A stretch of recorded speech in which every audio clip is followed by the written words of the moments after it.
First off, I want to thank the brave men and women who work behind the wall. I want to thank them on a national level because their job goes unrecognized. How do they try to turn a guard? Well, correctional officer. Sorry, I apologize. But correctional officer. How you guys doing today? It's Anthony Ganji, host of Tier Talk. I got a great video coming your way today from Russ. Russ did a great video on decision making and stress. A lot of times we don't realize how stress can affect how we make a decision. And we're working in corrections, so we're going to have both. We're going to have stress and the need to make a decision. This video will not only show you what stress can do to the body, but how to react. How to react and make sure that you have control of the situation so you can make that decision. Now remember guys, in corrections, we're making a decision at all levels. So this video is good for the frontline correctional staff, but also good for supervisors. Correct? Guys, check out the shirt. It comes from Guardian. Nice little silver line. Now guys, if you haven't, the show Tier Talks for you brave men and women that work in correction. So please subscribe, interact, engage, comment, hit that bell. That bell's going to notify you every time I post a video. We're going to go to our sponsors. When we come back, I'm going to give the show over to Russ, and Russ is going to talk about making decisions under stress. I wanted to attend a university that had an intelligence program. I wanted to look at problems different. I wanted to increase my critical thinking abilities. AMU offered those avenues to expand. Obtaining your degree as an adult, you're actually paying yourself and investing in yourself. You can't put a dollar on it, it's priceless. It's something that can never be taken away from you. American Military University. Learn from the leader.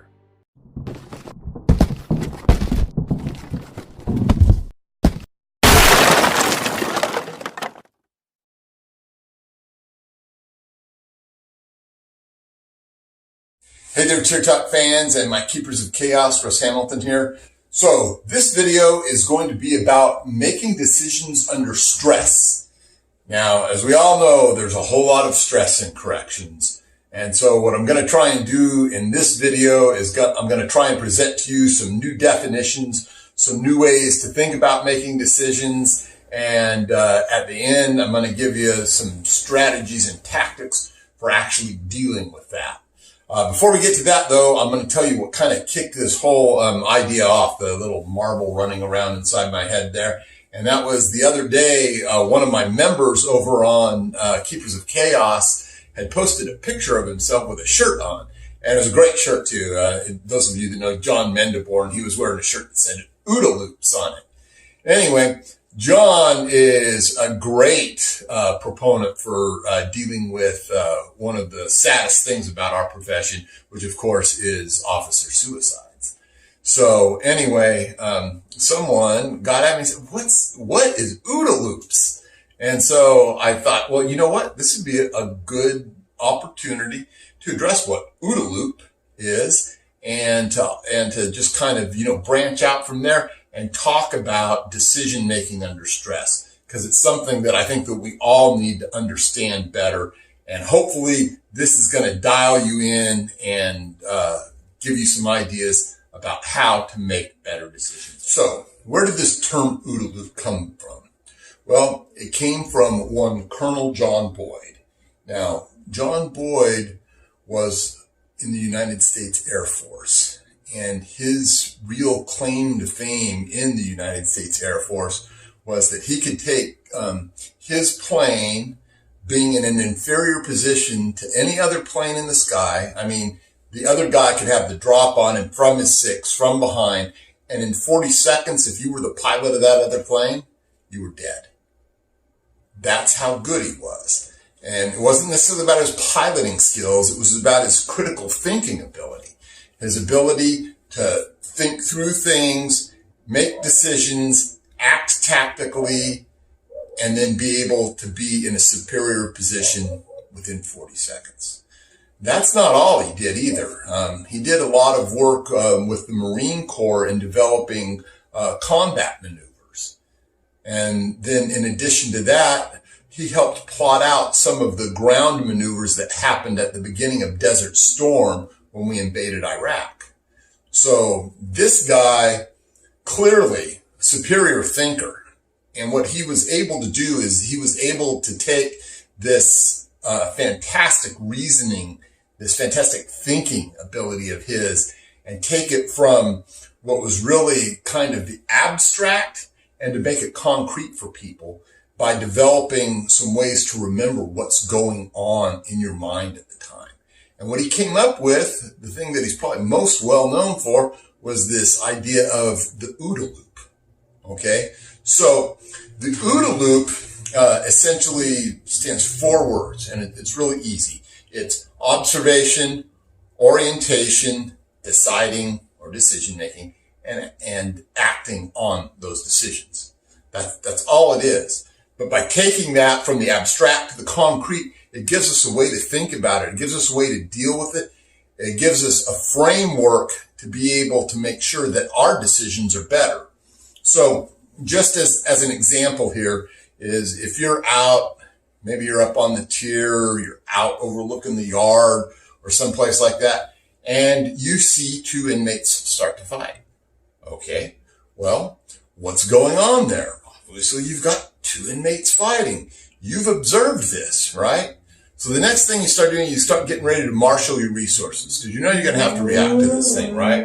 So you're in the orientation, you're getting more data, and you're starting to think things through, and you're coming up with a plan, and then you make a decision on what it is that you're going to do, okay? And then the last thing, of course, so you've gone OOD, and now you're in the position where you're going to act, all right? And the first act could be anything, right? And it just has to do with maybe you're just going to make a transmission on your radio, and you're going to advise control of where the problem is, how many inmates are fighting, where the response should be coming from, all of that. Okay, you're done with that. You go right back to the beginning. Okay, there's more observations. Suddenly, you've got 30 other inmates rushing to this scene.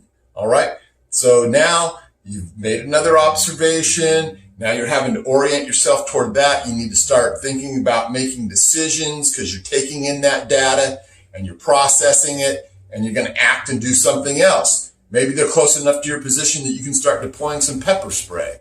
Or maybe you need to start yelling at them to get down. Maybe you need to alert your towers. Whatever it is, okay? The important thing here is just how it works, right?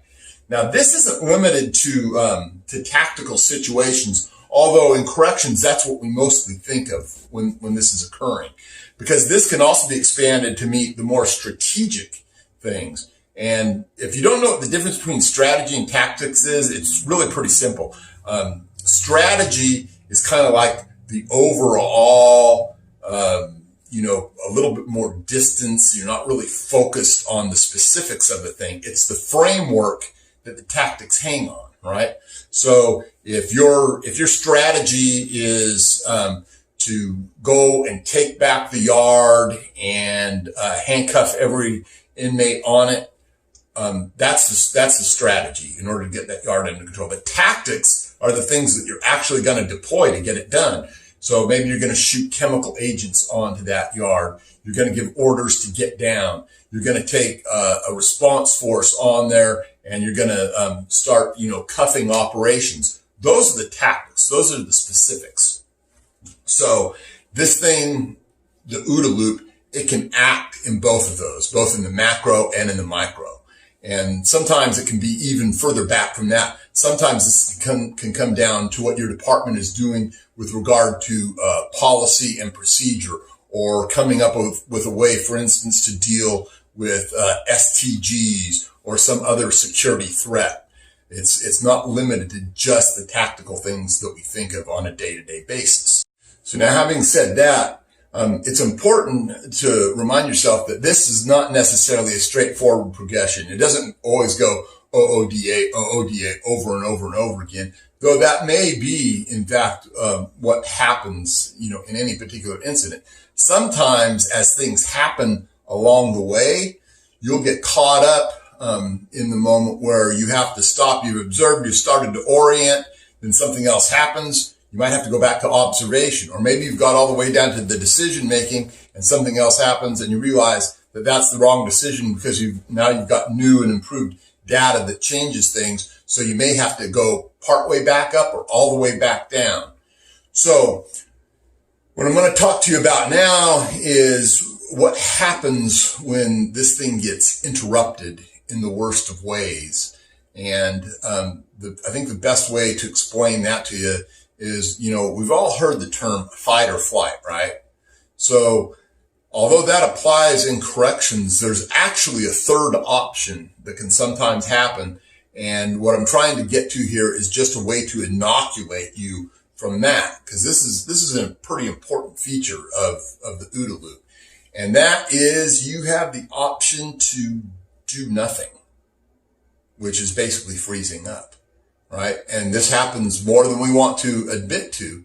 And so the video that I'm about to show you, I'm not here to cast aspersions on this deputy at all, because this was a horrible event. But it does good in the sense that it serves to illustrate what happens when this decision-making process gets short-circuited, right? So for those of you that are familiar with this, you'll recognize this as what people often refer to as the Dinkkeller video. This was Deputy Kyle Dinkkeller. And as you're about to see, he gets stuck in an OODA loop that he can never complete. Driver, step back here to me. Come on back here for me. Come on back.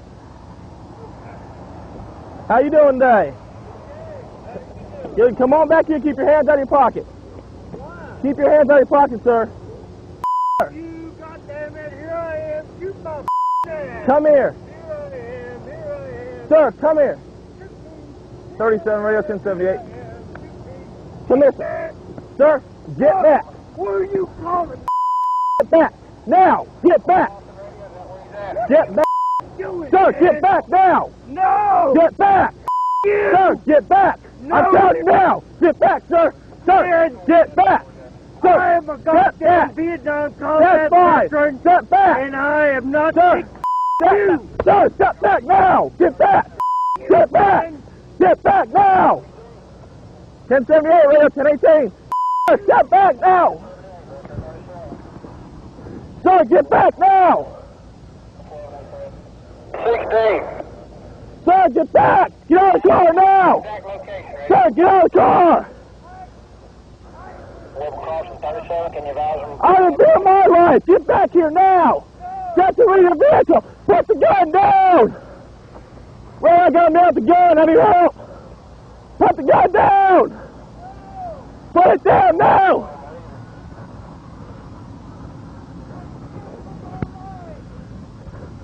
Put the gun down. Drop the gun now.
So, as you saw there, he never got to the end of his OODA loop. He never got to the position where he was going to act on it. All he really needed to do was rush forward with his weapon drawn on this guy and shoot him. That's all that he needed to do, but he could never get there. Now, I'm not going to go into all the reasons that this can happen. There's any conflict within your mind, or being unsure of yourself, or just being so surprised, so startled at what's going on, and then denying it in your own mind. That can cause this kind of thing. So one thing that you should always keep in mind about the OODA loop, that the best way to not get stuck in that is to do something, to do anything, to start to get to the end of the process the first time, whether that's keying your mic, taking a step toward the inmate or the incident that's happening, taking a step back, yelling at them to get down.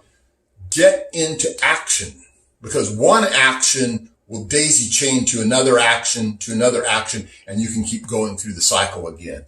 At least that's what I found has been true for a lot of the people that I've trained and talked about this with, is that you complete that OODA loop, you do an action, and then the next action comes that much easier. There gets to be a point where some people, they're in denial about what's going on. They've never seen a stabbing before. They've never seen an attack on a human being, or seen, 20 or 30 inmates all rush each other, and they're just not processing it, right? And so you need to get to that first part where you're doing something, like I say, keying the mic, taking a step forward, backward, yelling at them to get down. You complete one action, usually it will lead to another action. So anyway, that's about it for the OODA loop. What I would like to see everyone do is research this for yourself. The decision-making process, and especially, under stress, is something that's really interesting to learn about and to learn more about. And, you can never have enough knowledge or enough information. And so if it goes to helping you on that, then so much the better. So just keep that in mind when you're doing these things out there, when you're patrolling your units and stuff. Understand how your brain works. Okay. So now we're going to move on to the next part of this. And then this next part of it is more about what happens to you in the psychophysiological aspect of that. So what do I mean by psychophysiological?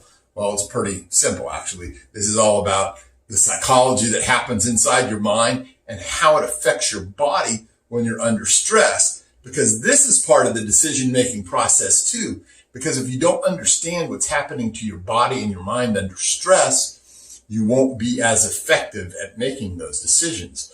So I'm going to introduce you to some words that you may not be familiar with, but some of you may have heard these, especially those of you that have maybe studied the gunfighting arts a little bit. So the first one that I'm going to talk about you with is tachypsychia. All right. So what is tachypsychia? All it means is that you're under so much stress, you're under so much pressure that you've started to experience time in a fundamentally different way. And this can be one of two ways usually. Either time is speeding up and you really don't have any time to deal with anything, or it's slowing down to the point. You've seen it. It's like in the Matrix or something, right? And things are slowing down. That doesn't necessarily mean that you actually have more time to deal with it. That's just the way that it's appearing to you. So tachypsychia, that's a thing that you have to be cognizant of, and it's probably not your friend. I've had some people say, it helped me out. It made me feel like I had a little more time to deal with it. So maybe it is, maybe it isn't. I urge you to look it up and read more about it, because I'm just giving you the bare bones here. All right. Now, the next thing in this psychophysiological realm that I'm going to talk about is tunnel vision. Tunnel vision occurs where, as you come under stress, the only thing that you can see is the actual incident that's going on in front of you. You are so focused on that you lose your peripheral vision. You're unaware of what's happening around you.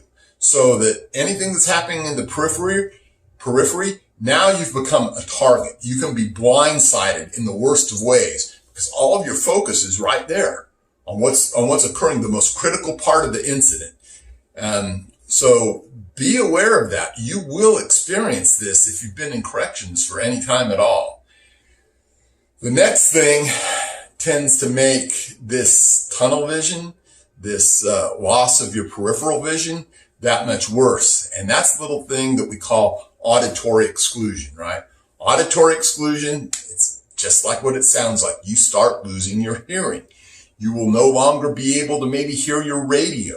You will probably no longer be able to hear footsteps coming up behind you at a running pace as an inmate is getting ready to flatten you on the ground. That's why you have to be cognizant of all this stuff about what your perceptions are, about how much of your sensory perception that you've lost, so that you can, consciously think to be checking your six. You've heard that term, right? Checking your six. Well, this is part of that, Don't be so focused in front of you and having lost your hearing that you're forgetting about threats that might come from the back. So auditory exclusion. The next one after that auditory exclusion is loss of fine motor skills. What are your fine motor skills? Well, a lot of it happens right here in your fingertips. Why is that a big deal? Well, if you're trying to get to your equipment on your belt, if you're trying to pull your MK9 to spray some guys off of there, and you've lost your fine motor skills, you're trying to open up your handcuffs, you're trying to apply your handcuffs to somebody. You're trying to get at your baton or whatever else is on your belt, and you've lost your fine motor skills, it's going to be that much harder to do. That's why you need to train. That's why you need to practice. That's why you need to do these things. Okay? So keep that in mind. The big thing that you always think about the fine motor skills with it is when you're into some of the gunfighting arts, it's that trigger finger, right? You start to lose the ability to be precise with that thing. So anyway, those are just the psychophysiological aspects of this thing. And that's why you need to be able to keep all of that in your mind, so that as you start to render these decisions, that they come out good. So now I'm going to move on. We're almost to the end of this thing here, but I'm going to give you five tactics to deal with this so that your decision-making process is sound. Okay. So number 5, play the what if game. All right. I've mentioned this in other videos. When I was a young officer, and all through my career, really, I played the what if game all the time. What if I walk out this door and an inmate tries to hit me? What if I'm looking, down on this yard and I see 2 inmates start to fight and 100 inmates running from the left side of the yard? What am I going to do? Making these decisions ahead of time takes the stress off of you and gives you a longer amount of time to come up with the things that you're going to need to be able to handle this situation. So play that what if game all the time. Always know where your exits go. Well, what if things start to go bad in this hallway? Where can I get out from? Take all of these things into account and play this game day in and day out. Play it with, other correctional officers that are around you. Ask them what they would do in a situation if suddenly 5 inmates came running down the hall at you, or if suddenly you heard someone yelling for help at the end of the hallway, but you couldn't see what was going on. Take all these things into account. Start to think about strategy. Start to think about tactics. So anyway, number 4 that I've put on here is stay in good physical shape. All right. So there's no better way to be able to deal with decision making under stress than to have the physical resources at your disposal to be able to handle a situation. It's going to give you that much more confidence. It's going to give you that much more ability. It's going to give you that much more capability. Okay. So stay in good physical shape. And I know it's hard in this profession when you're working doubles and everything else, but you know what? If those doubles aren't mandatory, set some time aside for yourself. Hit the gym more often, go for a run, at least get out and go for a walk, because, there's nothing that degrades your capability faster than sleep deprivation will. There's nothing that will do it faster. All right. So number 3, procedure and pre-planning.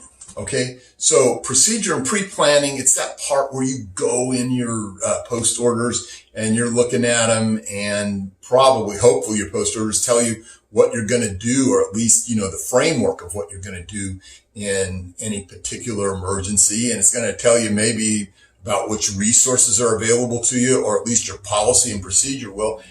And what you do in those situations is you familiarize yourself enough with the process that you can just start knocking all of that out as you go, so that you're not having a lot of, conflict internally as to whether you're doing is right or wrong. Okay. So the next thing, number 2, is training and practice, right? So training and practice, enough said. All right. If you're out there and you're doing this training, in the classroom, and then you're practicing it in order to be able to apply it under real world circumstances, so much the better. It gives you confidence. It reveals where your weaknesses are. It allows you to polish those things that are your weaknesses, and to be able to take your skill sets, to be able to use them and know what you're capable of, so that while you're coming up with these decisions, you know that you have the capability to do what you've set out to do. Okay? Then number 1, debrief and discuss every incident with your staff. If you're a supervisor, talk to them. Say, hey, you know what? We needed to do this better, or that was really good, but what if we'd done this? Let them have input, because they're going to see things that you don't as a supervisor, and you're going to know things that they don't know. So if you can put all this together in a comprehensive package, then you'll do that much better at being able to make good decisions. All right. Now, lastly, I decided not to put this one as something being numbered, but just as something for you to take under consideration. And that is comprehensive integrated drills. All right. We need to do those in this profession, because comprehensive integrated drills allow all those other, parts, all those moving parts that we've got in corrections, like medical and the fire department and whoever else, your CRT teams, everything else, to be able to come together, work together, be able to identify where weaknesses are, where you need better communication. And what it does is it allows you to see how their OODA loop works. It allows them to see how your OODA loop works. And it allows you to make a better connection and be more integrated in what you're trying to produce with regard to your response to that incident. And I'm talking about, big critical incidents here. This is why we should be doing this. So anyway, that's wrapping it up right now. I hope you guys will take it upon yourselves to research some of this stuff and see just how much deeper it goes. What I presented to you here is just the surface of it. There's a lot more to it. And I think that corrections is well served by all of us getting better at thinking and rendering sound decisions. Anyway, I want all of you to stay safe. And this is Russ Hamilton signing out.